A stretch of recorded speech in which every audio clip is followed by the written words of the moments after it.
Абдухап Мамадрасуловичке берилет. Даярдансын Бекешев Дастан Далабаевич. Рахмат, Талант Турмаматович.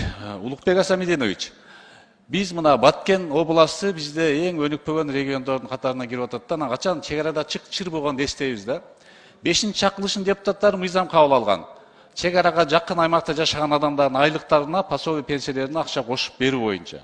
Биз жогорку кеңеште бир нече жолу токтом кабыл алып, бирок өкмөт ушуну аткарбай атат, акча жок деп. Ушуну аткара аласызбы сиз? Урматтуу Абдухап мырза, мен бул маселени азыр жазып алдым. Чек ара боюнча албетте биз чек араны сакташ үчүн эң биринчи чек арада жашаган биздин урматтуу жарандарыбызды колдошубуз керек. Туура чечим. Муну экономикалык жагын карап, мен бул маселени көзөмөлгө алам. Бул мыйзам бар да, силер мыйзамды аткарышыңар керек да. Жок, экинчи маселе.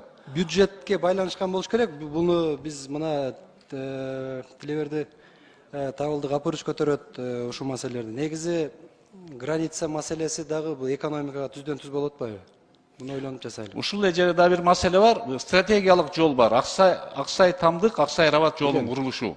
Бул дагы токтоп турат, быйыл 90 миллион керек экен, 20 миллион эле карап атабыз. Буну бүтүрсөк бизге жакшы болмок да, көз караңыздар. Урматтуу Абдухап мырза, Баткенде 4 суу сактагычына келген каналдын башындагы тилекке каршы алдырыптырбыз. Мен бул боюнча дагы тактадым. Бул жерде стратегиялык маселелер бар.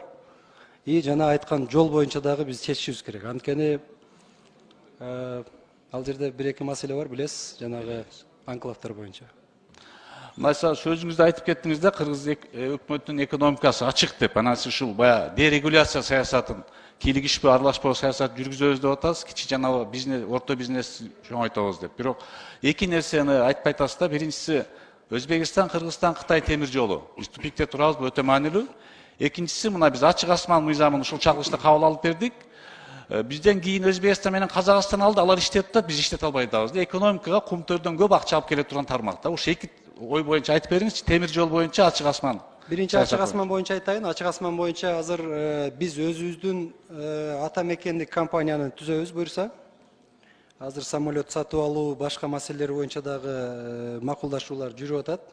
Каражаттар да табылды.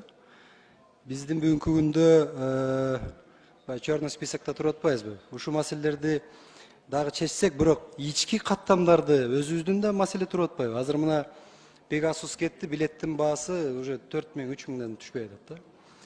Экинчи маселе, Кытай-Кыргыз темир жолу боюнча айттыңыз, бул өтө чоң саясий маселе. Мен ошон үчүн атайлап муну докладымда кошподум. Муну мен урматтуу президентибиз менен тактап, бул боюнча дагы биз сөзсүз иш алып барабыз. Бул иш башталган да, бунун акырында чыгарабызбы? Башталган, туура. Бул жерде эми ачык айтайлы, Калея боюнча сөз бар. Стратегиялык маани. Биз ошон үчүн келечекти ойлоп туруп бул маселени чечишибиз керек. Үчүнчү маселе, мына ар бир өкмөт келип атканда менин элим деп келет, бирок элдер ушуга чейин бир да өкмөттү менин өкмөтүм деп айтпаптыр да. Ошо сөзгө татыктуу болуш үчүн эң биринчи кезекте өкмөт өзүмчүл болбош керек экен да, бийликке келечек сөздөрдү берет, бийлик келгенде өзгөрөт экен да. Децентралдаштыруу саясатын жүргүзө аласызбы? Бийликти жергиликтүү башкаруу органдары менен бөлүшкөнгө. Толук түрдө сизге кошуламын.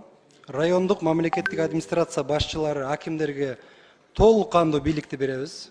Бул боюнча урматтуу президентибиз менен да биз толук бир пикирге келдик.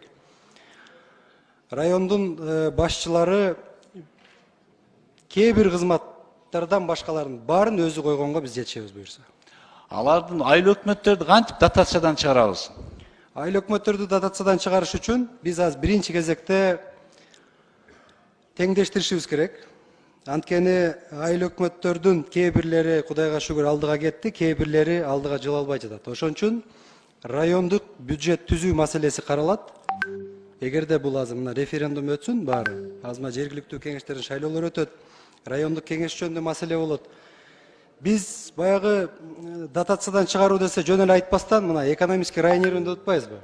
Ошону ар бир аким иштеш керек, ар бир айыл өкмөт иштеш керек. Биз тоскоол болбой, тескерисинче жардам берсек, акимдер, айыл өкмөттөр түз инвестиция алып келүү боюнча да иш алып барса, биз албетте кубаттап турсак, батыраак бутка турат деген ой бар да.